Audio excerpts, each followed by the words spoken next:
नमस्कार, मैं हूं शिवानी शर्मा और आप देख रहे हैं कुछ तो है। आज हम आपको ले चलेंगे शिव की एक ऐसी चमत्कारी दुनिया में जो हैरत में डालने वाली है। कहते हैं इसी जगह पर रावण के भाई विभीषण ने तपस्या की थी और आज भी यहाँ मौजूद शिवलिंग पर कोई अदृश्य ताकत आकर रोज पूजा कर जाती है। क्या है यहाँ का रहस्य, आइए देखते हैं। अब क्योंकि रात हो गई है, 9 बज रहे हैं करीबन इस वक्त, और यहाँ से सभी लोग जाने वाले हैं, तो हम ये कर रहे हैं कि उस शिवलिंग पर जितने भी फूल पत्थर दिन में चढ़ाए गए हैं, पूजा में चढ़ाए गए हैं, वो हम हटा रहे हैं। बहुत क्रैम जगह है, बहुत छोटी सी जगह है, इतनी बड़ी जगह नहीं है कि कोई यहाँ पे घुस सके। कोई भी अगर यहाँ पर आएगा तो नज़र आएगा, और हम कैमरे को इसी तरह से लगाएंगे कि वो सारा कुछ आंखों के सामने रहे। वैसे तो भगवान शिव से जुड़े कई रहस्यों को हमने सुलझाया है, लेकिन इस बार हमारा पाला एक ऐसी दुनिया से पड़ने वाला था जिसके बारे में हमने भी केवल सुना। बताया गया कि शिव की ये दुनिया इंसानी बस्ती से कोसों दूर है, जहां हर तरफ जंगल और पत्थर हैं। इस कहानी की पड़ताल के लिए हमें जाना था मध्य प्रदेश की चंबल घाटी, जहां मुरैना के पास एक वीराने में मौजूद है ईश्वरा महादेव का वो मंदिर। सदियों पुरानी मान्यता है कि ईश्वरा महादेव मंदिर का रहस्य जिस अदृश्य ताकत से जुड़ा है वो इन्हीं में कोई एक है। हमें इन कहानियों पर यकीन तो नहीं हुआ, लेकिन इतना समझ चुके थे कि उस बीहड़ में एक नई कहानी हमारा इंतजार कर रही है। तमाम सवालों से जूझते हुए हम मुरैना पहुंचे और बीहड़ की दहलीज पर आते ही एहसास हो गया कि आगे की राह आसान नहीं है। चंबल के इस अद्भुत शिवलोक की कहानी रामायण से जुड़ती है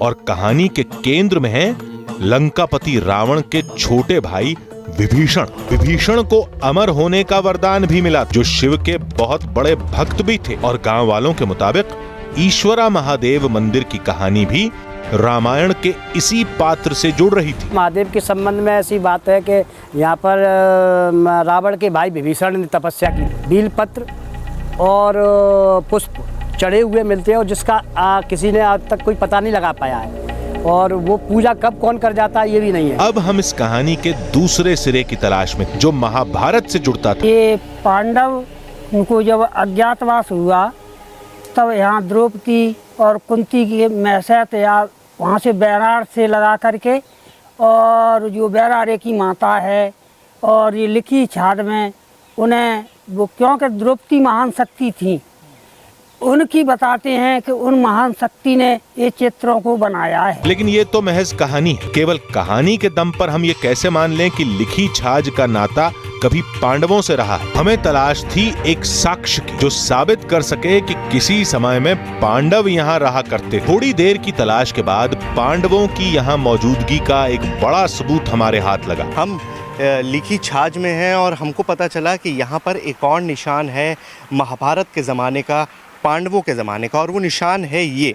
अब आपको ये देखने में समझ नहीं आ रहा होगा कि ये क्या चीज़ है। एक गोलाकार चीज़ जिसमें 2 बड़े बड़े गोले हैं, भला उसमें पानी भरा हुआ है, लेकिन ये क्या चीज़ है? इसको कहा जाता है भीम बैठका, और इसलिए कहा जाता है क्योंकि अगर मैं आपको एक्सप्लेन कर सकूं, मैं आपको बैठ के दिखाऊं, कहा जाता है कि भीम ने यहाँ पर बैठकर पानी पिया था। किस तरह से?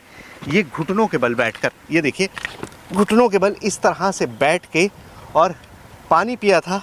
तो जब आप इस तरह से बैठते हैं तो ज़मीन अंदर दब जाएगी, और क्योंकि वो विशालकाय थे, आप देख सकते हैं कि मेरे तो पैर बहुत छोटे छोटे हैं, उस हिसाब से बहुत ज़्यादा पतले हैं। इस पूरे घुटने के जो डाया है इसमें मेरा पैर नहीं आएगा, लेकिन ये भीम बैठका है और माना यह जाता है कि भीम ने इसमें बैठकर पानी नदी का इस तरह से पिया था। यानी लिखी छाछ वो जगह है जहां त्रेता युग के रामायण और द्वापर युग के महाभारत के तार आपस में जुड़ते हैं। शिव पुराण में भी जिक्र है कि ईश्वरा महादेव उस जगह पर है जहां पर 2 युगों के निशान मिलते हैं। इसका मतलब ये था कि हम सही रास्ते पर थे। तो क्या हम उस ईश्वरा महादेव मंदिर के करीब थे, जहां एक अनदेखे शिव भक्त का रहस्य बरसों से अनसुलझा पड़ा है? ढलते सूरज ने हमारे कदमों को थाम लिया। रात में बीहड़ में चलना खतरनाक है, लिहाजा हमने पास के एक गांव में शरण ली। स्थानीय लोगों ने ईश्वरा महादेव के चमत्कारों के बारे में जरूर सुना था, लेकिन किसी ने देखा नहीं था। हमारे लिए चमत्कार को देखना जरूरी था, लेकिन ये राह आसान नहीं थी। चंबल की वीराने में कोई भी वहां तक जाने के लिए तैयार नहीं हुआ। लिहाजा हमारी टीम ने वहां अकेले ही जाने की ठानी। जिस गांव में हमने रात में शरण ली थी, सुबह होते ही गांव वालों से ईश्वरा महादेव के बारे में जानकारी लेने की कोशिश की, लेकिन इस गांव में एक भी शख्स नहीं मिला जो उस मंदिर में कभी गया। हर किसी के पास ईश्वरा महादेव मंदिर को लेकर अलग अलग कहानी थी। करीब 1 घंटे की यात्रा के बाद हमें ईश्वरा महादेव मंदिर का पहला बोर्ड नजर आया, यानी हम अब मंजिल के काफी करीब थे। कहते हैं जहाँ चाह होती है वहीं राह होती है, और इंसान जब कोशिश करता है तो मंजिल उसके सामने आ ही जाती है। चारों तरफ सैकड़ों किलोमीटर में फैला बियाबान, जंगल, और दूर से दूर तक किसी आदमी का नामो निशान भी नहीं। हम इस वक्त ईश्वरा महादेव में मौजूद हैं, लेकिन जो सबसे बड़ी बात है वो ये कि यहाँ पर होने वाले चमत्कार को बहुत कम लोगों ने देखा है, और वो इसलिए कि यहाँ पर आबादी दूर से दूर तक नहीं है। हम यहाँ पर इस वक्त मौजूद हैं और आसपास किसी इंसान, गाड़ी, किसी भी चीज़ का, किसी भी इंसानी चीज़ की कोई आवाज़ नहीं है, कोई नामो निशान नहीं है। सबसे बड़ी बात यह है कि आखिर वो चमत्कार आज की रात होगा या नहीं होगा, यही हमको देखना है, और इसके लिए हमको शाम का, रात का इंतजार करना होगा। सीढ़ियों से उतरकर नीचे जाने के बाद हमने खुद को ईश्वरा महादेव मंदिर के बीचों बीच पाया।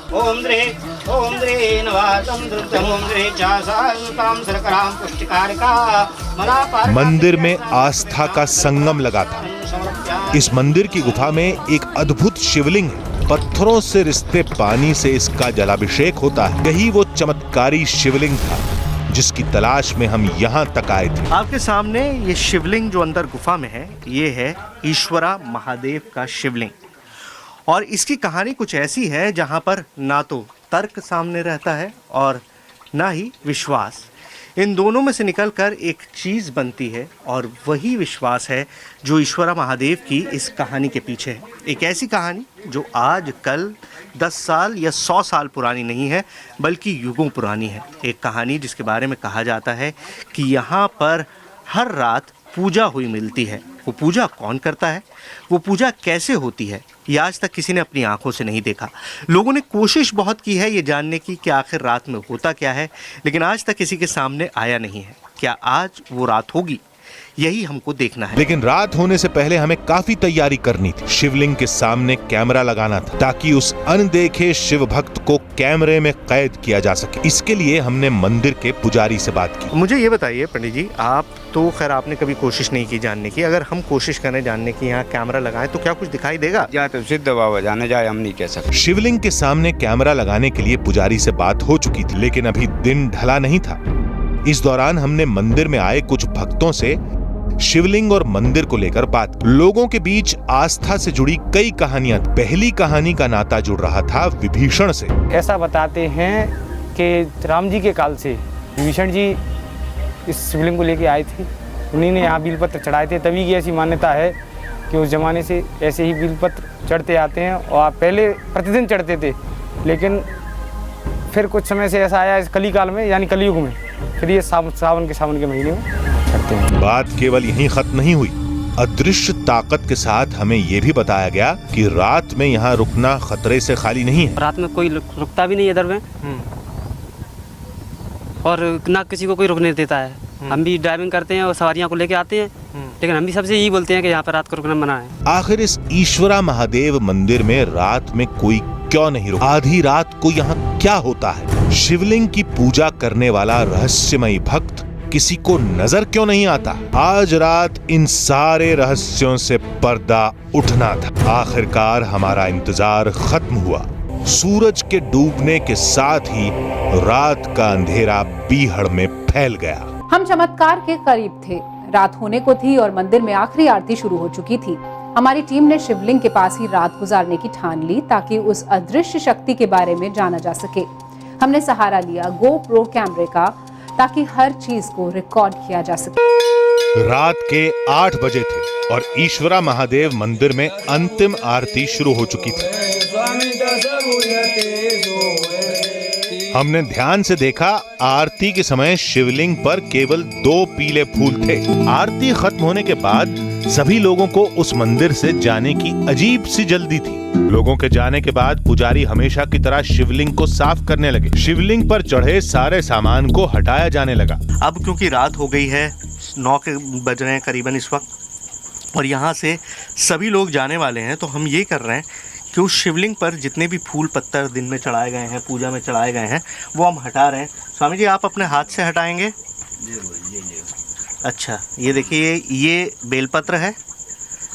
इसी तरह के बेलपत्र चढ़े हुए मिलते हैं। ये देखिए, ये देखिए, ये पंचमुखी 2 3 5 7 पंचमुखी है और ये फूल है। एक एक चीज़ बाबा जी खुद हमको हटा के दे रहे हैं ताकि ये साबित हो सके कि इस शिवलिंग की पूजा होती है। यानी ये सारी चीज़ें आपके सामने हैं जो दिन में इसमें पूजा में रखी गई थी, वो हर चीज़ अब हमने हटा दी है। और अब आप शिवलिंग को देख सकते हैं कि शिवलिंग पर कोई फूल वगैरह कुछ भी नहीं है। बाबा जी खुद अपने हाथ से हर चीज़ हटा रहे हैं वहाँ से। ईश्वरा महादेव मंदिर के इस पुजारी के लिए शिवलिंग की सफाई रोज का काम था। हमें तो इस बात पर विश्वास ही नहीं था कि इस साफ हो चुके शिवलिंग पर सुबह फूल और बेलपत्र मिलेगा, लेकिन पुजारी अपनी बात पर अब भी टिके हुए थे। तो बाबा जी, अब आपने जब सारा कुछ हटा दिया, मुझको ये बताइए कि अब यहाँ पर पूजा हुई मिलेगी या नहीं मिलेगी? बिल्कुल मिलेगी, जब पूजा हुई मिलेगी। पूजा हुई मिलती है। अच्छा, तो हर चीज़ हटा दी है यहाँ से और बाबा जी खुद दावा कर रहे हैं कि पूजा हुई मिलेगी। रात के 2 बज चुके थे। गुफा की वजह से मंदिर में गर्मी बढ़ती जा रही थी। एक एक पल हम पर भारी पड़ रहा था। कुछ देर बाद गर्मी इतनी ज्यादा हो गई कि वहां रुकना मुश्किल होने लगा। तब हमें लगा कि शिवलिंग के सामने कैमरा लगाने का यही सही वक्त है। अब हमारे पास ये कैमरा है, इसको गोप्रो कैमरा कहते हैं और इस कैमरे की खासियत ये है कि मैं इसे दूर से अपने मोबाइल फ़ोन से भी ऑपरेट कर सकता हूँ और ये यहाँ पर रखकर लगातार इससे रिकॉर्डिंग भी कर सकता हूँ। इसके लिए ना तो कैमरामैन की ज़रूरत है जो इस वक्त रिकॉर्ड कर रहे हैं, ना मेरे यहाँ पर रहने की ज़रूरत है। तो ये कैमरा मैं आपको लगा रहा हूँ, ये देखिए, ये कैमरा मैं यहाँ पर रख रहा हूँ और इस कैमरे से वो जो सामने शिवलिंग है वो हमको दिखाई देता रहेगा। और ये मेरे पास फ़ोन है, जिस फ़ोन के ज़रिए मैं इसे कनेक्ट करूँगा। देखिए, मैं आपको दिखाऊँ कि किस तरह का दिखाई देगा। ये हमने इसको कनेक्ट किया, ये देखिए, अब जो कुछ इस कैमरे में रिकॉर्ड हो रहा है, ये शिवलिंग अंदर दिखाई दे रहा है। ये पूरी गुफा जो है इस कैमरे के थ्रू नज़र आ रही है। इस कैमरे को मैं हिला के दिखाता हूँ आपको। ये देखिए, कैमरा इधर उधर जा रहा है और ये आपको फ़ोन में दिखाई दे रहा है। तो ये लगातार इसमें रिकॉर्ड होता रहेगा। ये मैं यहाँ पर रख रहा हूँ। अब ये मेरी शैडो आपको दिखाई दे रही है। ये मैंने कैमरा रख दिया, ये रिकॉर्ड होना शुरू हो गया। ये काउंटर चल रहा है, इसका मतलब अब ये रिकॉर्डिंग यहाँ पर लगातार हो रही है। कैमरे को शिवलिंग के सामने लगाकर हम तेजी से मंदिर के बाहर निकले, क्योंकि गर्मी से हमारा दम घुटने लगा था। रात के 3 बज चुके थे। मंदिर के बाहर केवल और केवल सन्नाटा था। दरअसल मंदिर से बाहर हम इंसानी आहट की टोह ले रहे थे, क्योंकि अनजानी शक्ति की कहानी पर हमें अब भी विश्वास नहीं हो रहा था। रात गुजरती जा रही थी और अंदर हमारा गोप्रो कैमरा शिवलिंग की लगातार रिकॉर्डिंग कर रहा था। हम मंदिर के बाहर बैठे थे, तभी हमारी नजर मोबाइल फोन पर चल रही रिकॉर्डिंग पर पड़ी। काफ़ी देर से मेरी नज़र नहीं पड़ी थी फ़ोन पर और अभी इस फ़ोन पे मेरी नज़र पड़ी और देखिए, मैंने जैसा आपको दिखाया था कि पूरा शिवलिंग और मंदिर दिखाई दे रहा था, अब कुछ काला काला सा दिख रहा है। यहाँ कोने में रोशनी है। क्या हुआ है कैमरे को, आइए देखते हैं। हम तेजी से मंदिर के अंदर दौड़े। शायद वो पल आ गया था जिसका हमें बेसब्री से इंतजार था। शायद आज सदियों पुराने रहस्य से पर्दा उठने वाला था। ये देखिए, मैं आपको कह रहा था कि यहाँ पर कुछ नहीं दिखाई दे रहा है और वो इस वजह से नहीं दिखाई दे रहा था क्योंकि कैमरा यहाँ पर गिर गया है। हमने कैमरा यहाँ रखा हुआ था और यहाँ से नीचे गिर गया है। रिकॉर्डिंग अभी भी हो रही है। कुछ देर पहले इस कैमरे से सब कुछ रिकॉर्ड हो रहा था। कैमरा सही जगह रखा भी था, लेकिन अचानक ये कैमरा गिर गया। कैसे, ये हमें नहीं मालूम। मैं कैमरा उठाकर आपको दिखाता हूँ कि ये कैमरा यहाँ रखा था मैंने, और ये कैसे गिरा ये कहना मुश्किल है। अभी हो सकता है कोई सांप इससे यहाँ से छूता हुआ गया हो और ये स्लिप होकर इस तरह से नीचे गिर गया हो। कैमरा कैसे गिरा, ये एक रहस्य था और इस रहस्य का खुलासा करने में तकनीक भी फेल हो चुकी थी। तमाम मुश्किलों से जूझते हुए हमने जैसे तैसे उसी मंदिर के पास रात बिताई। नींद की 2-4 झपकियों के बीच सुबह हो गई। आप आसमान देखिए, बिल्कुल झरमटा हुआ है, सूरज निकला है, या निकलने वाला है, मुझे नहीं पता, लेकिन हल्की रोशनी कुछ आसमान में दिखाई दे रही है। अब हम नीचे चलते हैं मंदिर में और देखते हैं कि वहाँ पर हुआ क्या। आइए। हम तेजी से मंदिर के अंदर भागे। जब मंदिर की गुफा में शिवलिंग के पास पहुंचे तो हमारी आंखें फटी की फटी रह गई। जिस शिवलिंग को कुछ देर पहले हमने अपने हाथों से साफ किया था, उस पर अब बेलपत्र और चावल थे। मतलब साफ है कि किसी ने इस शिवलिंग की पूजा की। मौसम के अचानक बिगड़े मिजाज ने हमें कुछ पल के लिए शिवलिंग से दूर कर दिया और उन्हीं पलों में कोई यहाँ पूजा कर गया। वो कौन हो सकता है? कोई इंसान तो नहीं हो सकता, क्योंकि घने जंगल में आंधी तूफान के बीच इस सुनसान मंदिर में आने की हिम्मत कोई नहीं जुटा सकता। ईश्वरा महादेव मंदिर के पुजारी के दावे के मुताबिक ये पूजा उसी अदृश्य भक्त ने की है। और बाबा जी अब वहाँ जाएंगे शिवलिंग के पास। बाबा जी दिखाइए क्या क्या है ज़रा, वहाँ पर क्या क्या है। हमने तो हाथ लगाया नहीं, आप ज़रा हाथ लगा के हमको दिखाइए। आइए चलिए अंदर। हाँ दिखाइए बाबा जी। देखो ये चावल है, ये देखो ये बील पत्र है। हाँ ये देखिए, देखो ये बील पत्र है, क्या पत्ती वाली है। देखो क्या पत्ते वाले हैं बाबा जी? हाँ जी, गिनती करो, 1 2 3 4 5 6 7 8 9 पत्ते का पत्ती वाले बेलपत्र का बेलपत्र है ये।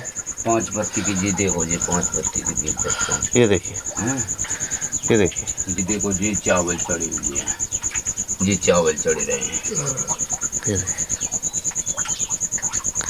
तो ये सारी चीज़ें बाबा जी हम तो रात में यहाँ पर, आप तो सो भी रहे थे इधर ही, तो यहाँ से तो हम साफ कर गए थे। फिर तो कोई पता नहीं चला, साफ करके गए हैं तो, लेकिन जी पूजा तुम्हारे सामने दिख रही। कोई पता नहीं चलता है कौन चढ़ाता है। तो ऐसा रोज होता है? रोज होता है जी, सावन के महीना पूरा हो। लेकिन हम इस बात को कैसे माने?